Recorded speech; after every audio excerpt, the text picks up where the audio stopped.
Hi guys, ನಮಸ್ತೆ. Tech news episode 1068ಗೆ ಎಲ್ಲರಿಗೂ ಕೂಡ ಸ್ವಾಗತ. ಇವತ್ತಿನ ಟೆಕ್ ನ್ಯೂಸ್ ಸ್ಟಾರ್ಟ್ ಮಾಡೋದಕ್ಕಿಂತ ಮುಂಚೆ ಇದುವರೆಗೂ ನೀವೇನಾದರೂ ನಮ್ಮ ಚಾನಲ್ಗೆ ಸಬ್ಸ್ಕ್ರೈಬ್ ಮಾಡ್ಕೊಂಡಿಲ್ಲ ಅಂದರೆ ಕೆಳಗಡೆ ಸಬ್ಸ್ಕ್ರೈಬ್ ಬಟನ್ ಇರುತ್ತೆ, ಸಬ್ಸ್ಕ್ರೈಬ್ ಮಾಡ್ಕೊಳ್ಳಿ. ಈ ವಿಡಿಯೋ ನಿಮಗೆ ಇಷ್ಟ ಆಯಿತು ಅಂದರೆ ಲೈಕ್ ಮಾಡೋದನ್ನ ಮಾತ್ರ ಮರಿಬೇಡಿ. ಇವತ್ತಿನ ಟೆಕ್ ನ್ಯೂಸ್ ಆದರೆ ಸ್ಟಾರ್ಟ್ ಮಾಡೋಣಂತೆ. ಇವತ್ತಿನ ಟೆಕ್ ನ್ಯೂಸ್ ನೋಡ್ಕೊಂಡ್ರೆ ಮೊದಲನೇ ನ್ಯೂಸ್ ಬಂದ್ಬಿಟ್ಟು ನಮಗೆ ರೇಬ್ಯಾನ್ ಇಂದ. ರೇಬ್ಯಾನ್ ಗ್ಲಾಸಸ್ ನಿಮ್ಗೆಲ್ಲರಿಗೂ ಕೂಡ ಗೊತ್ತಿರೋದೆ. ರೇಬ್ಯಾನ್ ಅವರು ಕೂಡ ಮೆಟಾ ಅವ್ರ ಜೊತೆ ಪಾರ್ಟ್ನರ್ಶಿಪ್ ಆದರೆ ತಗೊಂಡಿದ್ದಾರೆ.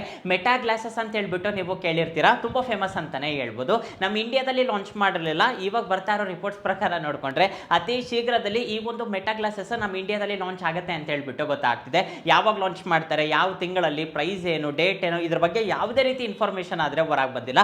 ರಿಪೋರ್ಟ್ಸ್ ಪ್ರಕಾರ ನೋಡ್ಕೊಂಡ್ರೆ ಅತಿ ಶೀಘ್ರದಲ್ಲಿ ಲಾಂಚ್ ಆಗುತ್ತೆ ಅಂತ ಹೇಳ್ಬಿಟ್ಟು ಗೊತ್ತಾಗ್ತಿದೆ.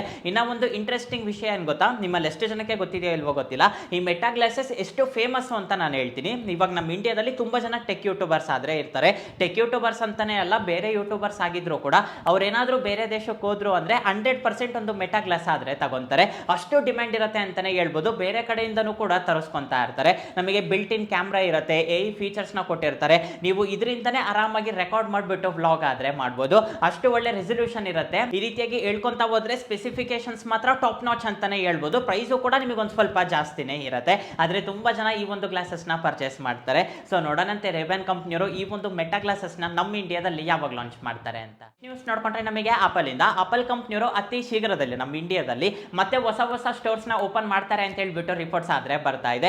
ಇವಾಗ ಅಟ್ ಪ್ರೆಸೆಂಟ್ ನಮ್ಮ ಇಂಡಿಯಾದಲ್ಲಿ ನೋಡ್ಕೊಂಡ್ರೆ 2 ಆಪಲ್ ಅಫಿಷಿಯಲ್ ಸ್ಟೋರ್ಸ್ ಆದ್ರೆ ಇದೆ. ಒಂದು ಮುಂಬೈಯಲ್ಲಿ ಇದೆ, ಹಾಗೆ ಬಂದ್ಬಿಟ್ಟು ಡೆಲ್ಲಿಯಲ್ಲಿ ಇದೆ. ಮುಂಬೈ ಸ್ಟೋರ್ ಈಗಾಗಲೇ ನಾನು ನಿಮಗೆ ತೋರಿಸಿದ್ದೆ, ನೀವು ನೋಡಿದ್ದೀರಾ ಅನ್ಕೊಂತೀನಿ. ಇವಾಗ ಅಟ್ ಪ್ರೆಸೆಂಟ್ ನೋಡ್ಕೊಂಡ್ರೆ ನೋಯ್ಡಾದಲ್ಲಿ, ಹಾಗೆ ಬಂದ್ಬಿಟ್ಟು ಪುಣೆಯಲ್ಲಿ ಓಪನ್ ಮಾಡ್ತಾರೆ ಅಂತ ಹೇಳ್ಬಿಟ್ಟು ಗೊತ್ತಾಗ್ತಾ ಇದೆ. ಈ 2 ಸ್ಟೋರ್ ಓಪನ್ ಮಾಡಿದ್ದಾದ್ಮೇಲೆ ಬೆಂಗಳೂರಲ್ಲೂ ಕೂಡ ಓಪನ್ ಆಗುತ್ತೆ. ಅದಾದ್ಮೇಲೆ ಮುಂಬೈಯಲ್ಲೇ ಇನ್ನೂ ಒಂದು ಸ್ಟೋರ್ ಕೂಡ ಓಪನ್ ಮಾಡ್ತಾರೆ ಅಂತ ಹೇಳ್ಬಿಟ್ಟು ರಿಪೋರ್ಟ್ಸ್ ಆದ್ರೆ ಬರ್ತಾ ಇದೆ. ಇವ್ರ ಮೇನ್ ಟಾರ್ಗೆಟ್ ಏನು ಅಂದ್ರೆ ಈ ಮೆಟ್ರೋಪಾಲಿಟನ್ ಸಿಟೀಸ್ ಅಂತಾನೆ ಹೇಳ್ಬೋದು. ಈ ಒಂದು ಸಿಟೀಸ್ ಅಲ್ಲಿ ಪ್ರತಿದಿನ ಹೊಸಬ್ರು ಬರ್ತಿರ್ತಾರೆ, ಹಾಗೆ ಬಂದ್ಬಿಟ್ಟು ಸೇಲ್ಸ್ ಆಗೋ ಚಾನ್ಸಸ್ ಕೂಡ ತುಂಬಾನೇ ಇರುತ್ತೆ. ಅದಕ್ಕೋಸ್ಕರ ಒಂದೊಂದು ಸಿಟಿಯಲ್ಲಿ ಒಂದೆರಡೆರಡು ಅಫಿಷಿಯಲ್ ಸ್ಟೋರ್ಸ್ ನ ಓಪನ್ ಮಾಡ್ತಿದ್ದಾರೆ. ನಾನು ನಿಮಗೆ ಏನ್ ಹೇಳ್ತೀನಿ ಅಂದ್ರೆ, ನೀವು ಯಾವಾಗಾದ್ರೂ ಮುಂಬೈಗೆ ಹೋದ್ರಿ, ಇಲ್ಲಾಂದ್ರೆ ಡೆಲ್ಲಿಗೆ ಹೋದ್ರಿ, ಸೊ ಈ ಒಂದು ರೀಜನ್ಸಿಗೆ ಹೋದಾಗ ಆದಷ್ಟು ಆಪಲ್ ಅಫಿಷಿಯಲ್ ಸ್ಟೋರ್ಗೆ ವಿಸಿಟ್ ಮಾಡಿ. ನಿಮಗೆ ಎಕ್ಸ್ಪೀರಿಯನ್ಸ್ ಮಾತ್ರ ತುಂಬಾನೇ ಚೆನ್ನಾಗಿರುತ್ತೆ. ನೀವೇನು ತಗೋಬೇಡಿ, ಒಳಗೋಗಿ ಎಕ್ಸ್ಪೀರಿಯನ್ಸ್ ಮಾಡಿ. ಅವ್ರು ಯಾವ ರೀತಿ ಇಟ್ಟಿರ್ತಾರೆ, ಯಾವ ರೀತಿ ನಿಮಗೆ ಎಕ್ಸ್ಪ್ಲೈನ್ ಮಾಡ್ತಾರೆ, ಅಲ್ಲೇ ನೀವು ಫಿದಾ ಆಗೋಗ್ಬಿಡ್ತೀರಾ. ಇವಾಗ ನಾರ್ಮಲ್ ಆಗಿನೂ ಕೂಡ ನೀವು ಆಪಲ್ ಸ್ಟೋರ್ಗೆ ಹೋಗಿರ್ತೀರಾ, ಜಸ್ಟ್ ನೀವು ಆಪಲ್ ಸ್ಟೋರ್ಗೆ ಹೋಗಿರ್ತೀರಾ, ನೀವೇನು ಕೂಡ ಎಕ್ಸ್ಪೀರಿಯನ್ಸ್ ಮಾಡೋದಕ್ಕಾದ್ರೆ ಆಗೋದಿಲ್ಲ. ಅದೇ ನೀವು ಆಪಲ್ ಅಫಿಷಿಯಲ್ ಸ್ಟೋರಿಗೆ ಹೋಗಿದ್ದೀರಾ ಅಂದ್ರೆ ಎಕ್ಸ್ಪೀರಿಯನ್ಸ್ ಮಾತ್ರ ತುಂಬಾನೇ ಚೆನ್ನಾಗಿರುತ್ತೆ. ಆ ವೈಬೇ ನಿಮಗೆ ತುಂಬಾ ಡಿಫ್ರೆಂಟ್ ಆಗಿರುತ್ತೆ ಅಂತಾನೆ ಹೇಳ್ಬೋದು. ನೆಕ್ಸ್ಟ್ ಟೈಮ್ ನೀವೇನಾದ್ರೂ ಮುಂಬೈ ಇಲ್ಲ ಅಂದ್ರೆ ಡೆಲ್ಲಿಗೆ ಹೋದ್ರೆ 100% ಆಪಲ್ ಅಫಿಷಿಯಲ್ ಸ್ಟೋರ್ಗೆ ಒಂದ್ಸಲನಾದ್ರೂ ಹೋಗಿ. ನೆಕ್ಸ್ಟ್ ನ್ಯೂಸ್ ನೋಡ್ಕೊಂಡ್ರೆ ನಮಗೆ ಗುಜರಾತ್ ಅಲ್ಲಿ ರೀಸೆಂಟ್ ಆಗಿ ಒಂದು ಇನ್ಸಿಡೆಂಟ್ ನಡೆದಿದೆ. ಈ ಇನ್ಸಿಡೆಂಟ್ ಕೇಳಿದ್ರೆ ನೀವೇ ಶಾಕ್ ಆಗ್ತೀರಾ. ನೀವು ಕೂಡ ಒಂದ್ ಸ್ವಲ್ಪ ಹುಷಾರಾಗಿರಿ. ಜಿತೇಶ್ ಅಂತೇಳಿ ಒಬ್ಬ ವ್ಯಕ್ತಿ ಇದ್ದಾನೆ. ಈ ವ್ಯಕ್ತಿ ಬಂದ್ಬಿಟ್ಟು ಆಫೀಸ್ ಬಾಯ್ ಆಗಿ ಕೆಲಸ ಮಾಡ್ತಿದ್ದಾನೆ, ಪ್ಯೂನ್ ಆಗಿ ಕೆಲಸ ಮಾಡ್ತಾ ಇದ್ದಾನೆ. ಈ ವ್ಯಕ್ತಿಗೆ ಇನ್ಕಮ್ ಟ್ಯಾಕ್ಸ್ ಡಿಪಾರ್ಟ್ಮೆಂಟ್ ಇಂದ ಒಂದು ನೋಟಿಸ್ ಆದ್ರೆ ಬಂದಿದೆ. ಹತ್ತತ್ರ 36 ಕೋಟಿ ನೀವು ಪೆಂಡಿಂಗ್ ಇಟ್ಟಿದ್ದೀರಾ, ಅಷ್ಟು ಟ್ಯಾಕ್ಸ್ ಆದ್ರೆ ಕಟ್ಟಿಲ್ಲ, ಆದಷ್ಟು ಬೇಗ ಟ್ಯಾಕ್ಸ್ ನ ಕ್ಲಿಯರ್ ಮಾಡಿ ಅಂತ ಹೇಳ್ಬಿಟ್ಟು ಒಂದು ನೋಟಿಸ್ ಆದ್ರೆ ಕಳಿಸಿದ್ದಾರೆ. ಇವರು ಶಾಕ್ ಆಗಿ ಹೋಗ್ಬಿಟ್ಟಿದ್ದಾನೆ. ನಾನು ನೋಡಿದ್ರೆ 10,000 15,000 ಸಂಬಳಕ್ಕೆ ಹೋಗ್ತಿದ್ದೀನಿ, ಇನ್ಕಮ್ ಟ್ಯಾಕ್ಸ್ ಡಿಪಾರ್ಟ್ಮೆಂಟ್ ಅವರು ನೋಡಿದ್ರೆ 36 ಕೋಟಿ ಪೆಂಡಿಂಗ್ ಇದೆ ಅಂತ ಹೇಳ್ಬಿಟ್ಟು ನೋಟಿಸ್ ಕಳಿಸಿದಾರಲ್ಲ, ಏನ್ ಮಾಡ್ಬೇಕು ಅಂತೇಳಿ. ಆಮೇಲೆ ಬ್ಯಾಕ್ ಗ್ರೌಂಡ್ ಅಲ್ಲಿ ವೆರಿಫಿಕೇಶನ್ ಮಾಡಿದಾಗ ಗೊತ್ತಾಗಿರೋದೇನು ಅಂದ್ರೆ, ಈ ವ್ಯಕ್ತಿಗೆ ಸಂಬಂಧಪಟ್ಟ ಒಂದು ಕಂಪ್ನಿ ಇದೆ ಅಂತ ಹೇಳ್ಬಿಟ್ಟು ಈ ವ್ಯಕ್ತಿಗೆ ಗೊತ್ತಿಲ್ಲ. ಈ ವ್ಯಕ್ತಿಗೆ ಸಂಬಂಧಪಟ್ಟ ಆಧಾರ್ ಕಾರ್ಡ್, ಪಾನ್ ಕಾರ್ಡ್, ಏನೇನೆಲ್ಲ ಪ್ರೂಫ್ಸ್ ಇರುತ್ತಲ್ಲ, ಅದನ್ನೆಲ್ಲನೂ ಕೂಡ ತಗೊಂಡು ಈ ಒಂದು ಕಂಪ್ನಿ ಸ್ಟಾರ್ಟ್ ಮಾಡಿದ್ದಾರೆ. ಈ ವ್ಯಕ್ತಿ ಗೊತ್ತೇ ಇಲ್ಲ ಈ ತರ ಒಂದು ಕಂಪ್ನಿ ಇದೆ ಅಂತೇಳಿ. ಆದ್ರೆ ಈ ಒಂದು ಕಂಪ್ನಿ ಈ ವ್ಯಕ್ತಿ ಹೆಸರು ಮೇಲಾದ್ರೆ ರನ್ ಆಗ್ತಾ ಇದೆ. ಅದಕ್ಕೋಸ್ಕರ ಈ ವ್ಯಕ್ತಿಗೆ ನೋಟಿಸ್ ಆದ್ರೆ ಬಂದಿದೆ. ಆದಷ್ಟು ಒಂದ್ ಸ್ವಲ್ಪ ಹುಷಾರಾಗಿರಿ. ಹೊರಗಡೆ ಹೋದಾಗ ಯಾರೋ ಏನೋ ಕೇಳಿದ್ರು ಅಂತ ಹೇಳ್ಬಿಟ್ಟು ಆಧಾರ್ ಕಾರ್ಡ್ ಜೆರಾಕ್ಸ್ ಕೊಡೋದು, ಪಾನ್ ಕಾರ್ಡ್ ಜೆರಾಕ್ಸ್ ಕೊಡೋದು, ಹಾಗೆ ಬಂದ್ಬಿಟ್ಟು ನಿಮಗೆ ಕೆಲವೊಂದು OTPs ಬರ್ತಾ ಇರುತ್ತೆ, ಆ OTPs ಕೂಡ ಹೇಳ್ತಿರ್ತೀರಾ. ಅದು ತುಂಬಾ ಡೇಂಜರ್ ಅಂತಾನೆ ಹೇಳ್ಬೋದು. ದಯವಿಟ್ಟು ಆ ರೀತಿಯಾಗಿ ಯಾರು ಕೂಡ ಮಾಡೋದಕ್ಕಾದ್ರೆ ಹೋಗಬೇಡಿ. ಇನ್ನ ಒಂದ್ ಸ್ವಲ್ಪ ಜನಕ್ಕೆ ಹೆಂಗೆ ಅಂದ್ರೆ, ಆಧಾರ್ ಸೈಡ್ ಇಂದ OTPs ಬರ್ತಾ ಇರೋದಿಲ್ಲ. ಕೆಲವೊಬ್ರು ಏನ್ ಮಾಡಿರ್ತಾರೆ ಅಂದ್ರೆ, ಆಪ್ ಅಲ್ಲಿ ಹೋಗ್ಬಿಟ್ಟು ನಂಬರ್ನು ಕೂಡ ಚೇಂಜ್ ಮಾಡಿರ್ತಾರೆ. OTP ಅನ್ನೋದು ಬೇರೆಯವರಿಗೆ ಬರ್ತಾ ಇರುತ್ತೆ, ನಿಮ್ ಕಂಪ್ಲೀಟ್ ಇನ್ಫಾರ್ಮೇಶನ್ ಅನ್ನೋದು ಅವರೇ ಗೈನ್ ಮಾಡ್ತಿರ್ತಾರೆ. ಅದನ್ನು ಕೂಡ ಚೆಕ್ ಮಾಡ್ಕೊಂತಾ ಇರಿ. ಅವಾಗ 2 ವಾರಕ್ಕೊಂದ್ಸಲ, 3 ವಾರಕ್ಕೊಂದ್ಸಲ OTPs ಯಾರಿಗೆ ಬರ್ತಾ ಇದೆ, OTPs ನನ್ನ ನಂಬರೇ ಇದೆಯಾ, ಬೇರೆಯವ್ರ ನಂಬರ್ ಇದೆಯಾ, ಸೊ ಇದನ್ನೆಲ್ಲನೂ ಕೂಡ ನೀವು ಚೆಕ್ ಮಾಡ್ಕೊಂತಾ ಇದ್ರೆ ನಿಮಗೆ ಯಾವುದೇ ರೀತಿ ಪ್ರಾಬ್ಲಮ್ ಆದ್ರೆ ಇರೋದಿಲ್ಲ. ಇವಾಗ ಈ ವ್ಯಕ್ತಿಗೆ ನೋಡಿ, ಈ ವ್ಯಕ್ತಿ ನೋಡಿದ್ರೆ ಒಂದು ಆಫೀಸ್ ಬಾಯ್ ಆಗಿ ಕೆಲಸ ಮಾಡ್ತಿದ್ದಾನೆ. ಆದ್ರೆ ಈ ವ್ಯಕ್ತಿ ಗೊತ್ತಿಲ್ಲದೇನೆ ಅದೇ ಸಿಟಿಯಲ್ಲಿ ಒಂದು ದೊಡ್ಡ ಕಂಪ್ನಿ ಆದ್ರೆ ರನ್ ಆಗ್ತಾ ಇದೆ. ಆದಷ್ಟು ಒಂದ್ ಸ್ವಲ್ಪ ಹುಷಾರಾಗಿ. ನ್ಯೂಸ್ ನೋಡ್ಕೊಂಡ್ರೆ ನಮಗೆ ಸ್ಯಾಮ್ಸಂಗ್ ಕಂಪ್ನಿಯವರು ಸ್ಯಾಮ್ಸಂಗ್ One UI 7 ಈ ಒಂದು ಅಪ್ಡೇಟ್ ನ ಮತ್ತೆ ಒಂದ್ ಸ್ವಲ್ಪ ಮೊಬೈಲ್ಸ್ ಗೆ ರಿಲೀಸ್ ಮಾಡಿದ್ದಾರೆ. ಇವಾಗ ಅಟ್ ಪ್ರೆಸೆಂಟ್ ನೋಡ್ಕೊಂಡ್ರೆ Samsung Galaxy S24 series, Samsung Galaxy Z4 Fold 6 ಹಾಗೆ ಬಂದ್ಬಿಟ್ಟು Z Flip 6 ಈ ಒಂದು ಮೊಬೈಲ್ಸ್ಗೆ ಅಫಿಷಿಯಲ್ ಆಗಿ ಈ ಒಂದು ಅಪ್ಡೇಟ್ ನ ರೋಲ್ ಔಟ್ ಮಾಡಿದ್ದಾರೆ. ಈ ಮೊಬೈಲ್ಸ್ ನ ನೀವು ಯಾರಾದ್ರೂ ಯೂಸ್ ಮಾಡ್ತಾ ಇದ್ರೆ ಒಂದ್ಸಲ ಚೆಕ್ ಮಾಡ್ಕೊಳ್ಳಿ, ನಿಮಗೆ ಈ ಒಂದು ಅಪ್ಡೇಟ್ ಬಂದಿರುತ್ತೆ. ಇದು ಬಂದ್ಬಿಟ್ಟು ಮೇಜರ್ ಅಪ್ಡೇಟ್ ಅಂತಾನೆ ಹೇಳ್ಬೋದು. ಈಗಾಗಲೇ ಒಂದು ಅಪ್ಡೇಟ್ ನ ರಿಲೀಸ್ ಮಾಡಿದ್ರು, ಇವಾಗ ಇನ್ನ ಒಂದು ಸ್ವಲ್ಪ ಚೇಂಜಸ್ ಮಾಡಿ ಈ ಒಂದು ಅಪ್ಡೇಟ್ ನ ರಿಲೀಸ್ ಮಾಡಿದ್ದಾರೆ. ಬೇರೆ ದೇಶದಲ್ಲಿ ಈಗಾಗಲೇ ಇವರು ಅಪ್ಡೇಟ್ ನ ರಿಲೀಸ್ ಮಾಡಿದ್ರು, ನಮ್ಮ ಇಂಡಿಯಾದಲ್ಲಿ ಯಾಕೋ ಒಂದು ಸ್ವಲ್ಪ ಲೇಟ್ ಆಯ್ತು. ಇವಾಗ ಅಫಿಷಿಯಲ್ ಆಗಿ ಈ ಒಂದು ಅಪ್ಡೇಟ್ ನ ರಿಲೀಸ್ ಮಾಡಿದ್ದಾರೆ. ಯಾರಾದ್ರೂ ಈ ಒಂದು ಮೊಬೈಲ್ ಯೂಸ್ ಮಾಡ್ತಾ ಇದ್ರೆ ಒಂದ್ಸಲ ನೋಡಿ, ನನಗೆ ಕೇಳಿದ್ರೆ ಒಂದೆರಡು ವಾರ ಬಿಡಿ, ಒಂದೆರಡು ವಾರ ಆಗಿದ್ದಾದ್ಮೇಲೆ ನೀವು ಈ ಒಂದು ಅಪ್ಡೇಟ್ ಮಾಡ್ಕೊಂಡಿದ್ದೀರಾ ಅಂದ್ರೆ ನಿಮಗೆ ಯಾವುದೇ ರೀತಿ ಪ್ರಾಬ್ಲಮ್ ಇರೋದಿಲ್ಲ. ಮೇಜರ್ ಅಪ್ಡೇಟ್ ಅಲ್ಲ, ಮತ್ತೇನಾದ್ರೂ ಸಣ್ಣ ಪುಟ್ಟ ಮಿಸ್ಟೇಕ್ಸ್ ಆಯ್ತಂದ್ರೂ ಕೂಡ ಸುಮ್ಮನೆ ನಿಮ್ಮ ಮೊಬೈಲ್ ಆದ್ರೆ ಹಾಳಾಗುತ್ತೆ. ಆದಷ್ಟು ವೆಯ್ಟ್ ಮಾಡಿ ಈ ಒಂದು ಅಪ್ಡೇಟ್ ನ ಮಾಡ್ಕೊಳ್ಳಿ. ನೆಕ್ಸ್ಟ್ ನ್ಯೂಸ್ ನೋಡ್ಕೊಂಡ್ರೆ ನಮಗೆ ಮೊಟೊರೋಲಾ ಕಂಪ್ನಿಯವರು ಅತಿ ಶೀಘ್ರದಲ್ಲಿ Moto edge 60, Moto edge 60 Pro ಈ ಒಂದು ಮೊಬೈಲ್ಸ್ ನ ಲಾಂಚ್ ಮಾಡ್ತಿದ್ದಾರೆ. ರೀಸೆಂಟ್ ಆಗಿ ಎರಡು ಲಾಂಚ್ ಮಾಡಿದ್ರು, ಮೋಟೋ ಸ್ಟೈಲಸ್ ಅಂತೇಳಿ ಒಂದು ಲಾಂಚ್ ಮಾಡಿದ್ರು, ಮೋಟೋ ಎಡ್ಜ್ 60 ಫ್ಯೂಷನ್ ಅಂತ ಒಂದು ಮೊಬೈಲ್ ನ ಲಾಂಚ್ ಮಾಡಿದ್ರು. ಈ ಒಂದು ಸ್ವಲ್ಪ ಪ್ರೋ ವರ್ಷನ್ಸ್ ಅಂತಾನೆ ಹೇಳ್ಬೋದು. ಮೋಟೋ ಎಡ್ಜ್ 60 ಅಲ್ಲಿ MediaTek Dimensity 7300 ಈ ಒಂದು ಪ್ರೊಸೆಸರ್ ನ ಯೂಸ್ ಮಾಡ್ತಿದ್ದಾರೆ. 60 Pro ಅಲ್ಲಿ ನಿಮಗೆ MediaTek Dimensity 8350 ಈ ಒಂದು ಚಿಪ್ಸೆಟ್ ನ ಯೂಸ್ ಮಾಡ್ತಿದ್ದಾರೆ. ಎರಡು ಕೂಡ ನಿಮಗೆ ತುಂಬಾ ಒಳ್ಳೆ ಚಿಪ್ಸೆಟ್ ಅಂತಾನೆ ಹೇಳ್ಬೋದು. ಒಂದು 68 ವಾಟ್ ಫಾಸ್ಟ್ ಚಾರ್ಜಿಂಗ್ ಗೆ ಸಪೋರ್ಟ್ ಮಾಡುತ್ತೆ, ಇನ್ನ ಒಂದು ನಿಮಗೆ 90 ವಾಟ್ ಫಾಸ್ಟ್ ಚಾರ್ಜಿಂಗ್ ಗೆ ಸಪೋರ್ಟ್ ಮಾಡುತ್ತೆ. ವೈರ್ಲೆಸ್ ಚಾರ್ಜಿಂಗ್ ಸಪೋರ್ಟ್ ಇರುತ್ತೆ, ರಿವರ್ಸ್ ವೈರ್ಲೆಸ್ ಚಾರ್ಜಿಂಗ್ ಸಪೋರ್ಟ್ ಇರುತ್ತೆ. PoE ಡಿಸ್ಪ್ಲೇ ನ ಪ್ರೊವೈಡ್ ಮಾಡಿರ್ತಾರೆ. ಕ್ಯಾಮ್ರಾಸಿಂಗ್ ಮಾತ್ರ ಫಿದಾಗಿ ಹೋಗ್ಬಿಡ್ತೀರಾ.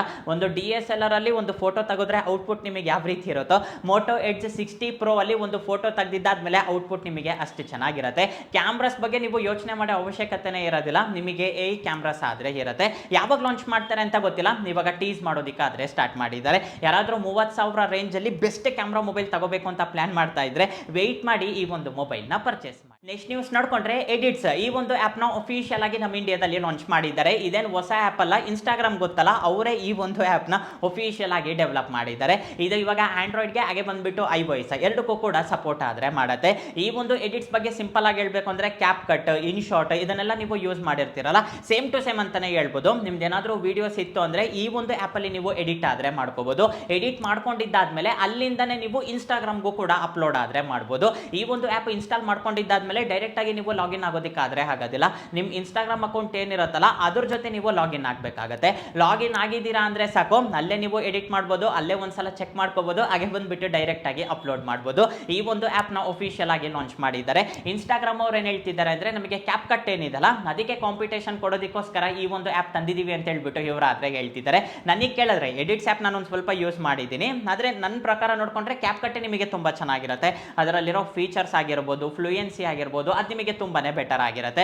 ಕ್ಯಾಪ್ ಕಟ್ಟಿಗೆ ಕಾಂಪಿಟೇಷನ್ ಕೊಡೋದು ಅಂದ್ರೆ ಒಂದು ಸ್ವಲ್ಪ ಕಷ್ಟ ಅಂತಾನೆ ಹೇಳ್ಬೋದು.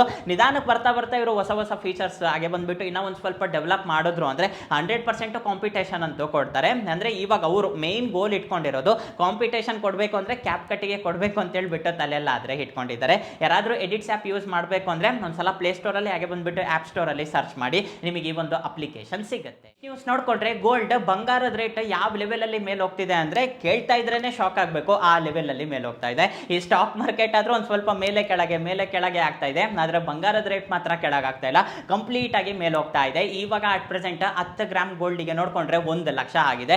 1,01,000 ಆದ್ರೆ ಆಗಿದೆ. ಇಮ್ಯಾಜಿನ್ ಮಾಡ್ಕೊಳ್ಳಿ, ಯಾವಾಗ 1 ಲಕ್ಷ ಆಯ್ತು, ಯಾವಾಗ 90,000 ಆಯ್ತೋ ಗೊತ್ತಿಲ್ಲ. ಅರೌಂಡ್ 88 ವರೆಗೂ ಇತ್ತು, ಸಡನ್ ಆಗಿ 92 ಬಂತು, ಆಮೇಲೆ 96 ಆಯ್ತು. ಇವಾಗ ನೋಡಿದ್ರೆ ಹತ್ತತ್ರ 1 ಲಕ್ಷ ಆದ್ರೆ ಆಗಿದೆ. ಇವಾಗ ನೀವು 10 ಗ್ರಾಮ್ ಬಂಗಾರ ತಗೋಬೇಕು ಅಂದ್ರೆ 1 ಲಕ್ಷ ಆದ್ರೆ ಕೊಡಬೇಕು, 1 ಗ್ರಾಮ್ 10,000 ಆದ್ರೆ ಆಗಿದೆ. ನಿಜವಾಗ್ಲೂ ಈ ನ್ಯೂಸ್ ಕೇಳಿದಾದ್ಮೇಲೆ ಲಿಟ್ರಲಿ ಶಾಕ್ ಆಗಿದೆ. ನೆಕ್ಸ್ಟ್ ನ್ಯೂಸ್ ನೋಡ್ಕೊಂಡ್ರೆ ಲಾಸ್ಟ್ 2 ದಿನದಿಂದ ಇಂಟರ್ನೆಟ್ ಅಲ್ಲಿ, ವಾಟ್ಸ್ಆಪ್ ಅಲ್ಲಿ, ಫೇಸ್ಬುಕ್ ಅಲ್ಲಿ, ಇನ್ಸ್ಟಾಗ್ರಾಮ್ ಅಲ್ಲಿ, ಹಾಗೆ ಬಂದ್ಬಿಟ್ಟು ನ್ಯೂಸ್ ಚಾನಲ್ಸ್ ಅಲ್ಲಿ ಎಲ್ಲಿ ನೋಡಿದ್ರು ಕೂಡ ನಿಮಗೆ ಈ ಒಂದು ನ್ಯೂಸ್ ಕಾಣಿಸ್ತಾ ಇರುತ್ತೆ. ಜಮ್ಮು ಅಂಡ್ ಕಾಶ್ಮೀರ ಅಲ್ಲಿ ರೀಸೆಂಟ್ ಆಗಿ ಟೆರರ್ ಅಟ್ಯಾಕ್ ನಡೀತಲ್ಲ, ಅದು ಕೂಡ ಪಹಲ್ಗಮ್ ಅಲ್ಲಿ. ಈ ನ್ಯೂಸ್ ಕೇಳಿದಾದ್ಮೇಲೆ ನಿಜವಾಗ್ಲೂ ತುಂಬಾನೇ ಬೇಜಾರಾಯ್ತು. ಬೇಜಾರು ಏನಕ್ಕಾಯ್ತು ಅಂದ್ರೆ ಅಲ್ಲಿ ತುಂಬಾ ಜನ ಟೂರಿಸ್ಟ್ ಆದ್ರೆ ಹೋಗಿದ್ದಾರೆ, ಪಾಪ ಅವ್ರಿಗೂ ಟೆರರ್ ಅಟ್ಯಾಕ್ಗೂ ಏನು ಕೂಡ ಸಂಬಂಧ ಇಲ್ಲ. ಅಲ್ಲಿರೋ ಪ್ಲೇಸಸ್ ನೋಡ್ಬೇಕು ಅಂತ ಹೋಗಿದ್ದಾರೆ, ಅವರನ್ನ ಸಾಯಿಸಿದ್ದಾರೆ. ಬೇರೆ ಯಾರನ್ನೋ ಸಾಯಿಸಿದ್ದಾರೆ, ಏನೋ ಅವರಿಗೆ ದ್ವೇಷ ಇದೆ ಅಂದ್ರೆ ಸರಿ, ಅವರೇನೋ ಪ್ಲೇಸಸ್ ನೋಡಕ್ ಹೋಗಿದ್ರೆ ಅವರನ್ನ ಸಾಯಿಸಿದ್ದಾರೆ. ಅದು ಕೂಡ ಯಾವ ರೀತಿ ಸಾಯಿಸಿದ್ದಾರೆ ಅಂದ್ರೆ ಹೋಲ್ಸೇಲ್ ಆಗಿ ಅಲ್ಲಿರೋರ್ನೆಲ್ಲನೂ ಕೂಡ ಸಾಯಿಸಿಲ್ಲ, ಎಲ್ಲರಿಗೂ ಕೂಡ ಕೇಳಿದ್ದಾರೆ ನೀವು ಹಿಂದೂನ ಮುಸ್ಲಿಮ ಅಂತೇಳಿ. ಮುಸ್ಲಿಂ ಅಂದ್ರೆ ಬಿಡ್ತಾ ಇದ್ದಾರೆ, ಹಿಂದೂ ಅಂದ್ರೆ ಸಾಯಿಸ್ತಾ ಇದ್ದಾರೆ. ರೀಸೆಂಟ್ ಆಗಿ ನಮ್ಮ ಶಿವಮೊಗ್ಗ ಅವರು ಕೂಡ ಒಬ್ರು ಆದ್ರೆ ಹೋಗಿದ್ದಾರೆ, ಅದರಲ್ಲಿ ಗಂಡನ್ನ ಸಾಯಿಸಿದ್ದಾರೆ. ಹೆಂಡತಿ ಅವ್ರನ್ನ ಯಾಕೆ ಬಿಟ್ಟಿದ್ದೀರಾ, ನನ್ನನ್ನು ಕೂಡ ಸಾಯಿಸಿ ಅಂದ್ರೆ ಹೋಗ್ಬಿಟ್ಟು ಇದನ್ನ ಮೋದಿ ಹತ್ರ ಹೇಳ್ಕೊ ಅಂತ ಹೇಳ್ಬಿಟ್ಟು ಹೇಳಿದ್ದಾರೆ. ಅಂದ್ರೆ ಇದು ಯಾವ ರೀತಿ ಮಾಡಿದ್ದಾರೆ, ಯಾವ ಸೋರ್ಸ್ ಇಂದ ಬಂದಿದೆ, ಯಾವುದೇ ರೀತಿ ಇನ್ಫಾರ್ಮೇಶನ್ ಆದ್ರೆ ಇಲ್ಲ, ಸಡನ್ ಆಗಿ ಈ ಒಂದು ಟೆರರ್ ಅಟ್ಯಾಕ್ ಆದರೆ ನಡೆದಿದೆ. ಇನ್ನ ಒಂದು ನನಗೆ ಪ್ರೌಡ್ ಅನ್ಸಿದ್ದೇನು ಅಂದ್ರೆ, ಇವಾಗ ತುಂಬಾ ಜನ ಅನ್ಕೊಂತಾ ಇರ್ತಾರೆ, ನೋಡಪ್ಪ ಇವರು ಮುಸ್ಲಿಂ ಅವ್ರು ಹೆಂಗಿದ್ದಾರೆ, ಸಾಯಿಸ್ಬಿಟ್ರು ಹಂಗೆ ಹಿಂಗೆ ಅಂತೇಳಿ. ಅಲ್ಲೇ ನಡೆದಿರೋ ಒಂದು ಇನ್ಸಿಡೆಂಟ್ ಹೇಳ್ತೀನಿ. ಇವಾಗ ನೀವು ಸ್ಕ್ರೀನ್ ಮೇಲೆ ನೋಡ್ತಾ ಇದ್ದೀರಲ್ಲ, ಈ ವ್ಯಕ್ತಿ ಹೆಸರು ಬಂದ್ಬಿಟ್ಟು ಸೈಯದ್ ಅಂತೇಳಿ. ಅಲ್ಲಿ ಬಂದ್ಬಿಟ್ಟು ಹಾರ್ಸ್ ರೈಡ್ ಆದ್ರೆ ಮಾಡ್ತಾರೆ. ಇವಾಗ ಯಾರಿಗಾದ್ರೂ ವಯಸ್ಸಾಗಿರ್ತಾರಲ್ಲ ಅವರಿಗೆ ಕುದುರೆ ಮೇಲೆ ಕೂರಿಸ್ಕೊಂಡು ಮುಂದಕ್ಕಾದ್ರೆ ಕರ್ಕೊಂಡು ಹೋಗ್ತಾರೆ. ಈ ವ್ಯಕ್ತಿಗೆ ಬಂದ್ಬಿಟ್ಟು ಬಿಟ್ಟಿದ್ದಾರೆ, ಮುಸ್ಲಿಂ ಅಲ್ಲ ಬಿಟ್ಟಿದ್ದಾನೆ ನೀನು ಹೋಗು ಅಂತೇಳಿ.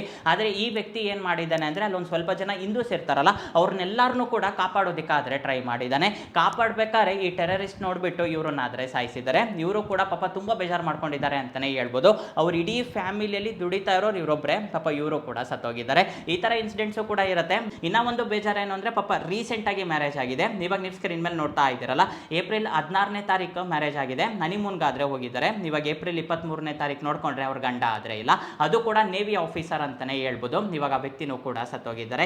ಈ ತರ ಇನ್ಸಿಡೆಂಟ್ಸ್ ಹೇಳ್ತಾ ಹೋದ್ರೆ ತುಂಬಾನೇ ಇದೆ, ನೀವು ಸೋಷಿಯಲ್ ಮೀಡಿಯಾದಲ್ಲೂ ಕೂಡ ನೋಡಿರ್ತೀರಾ.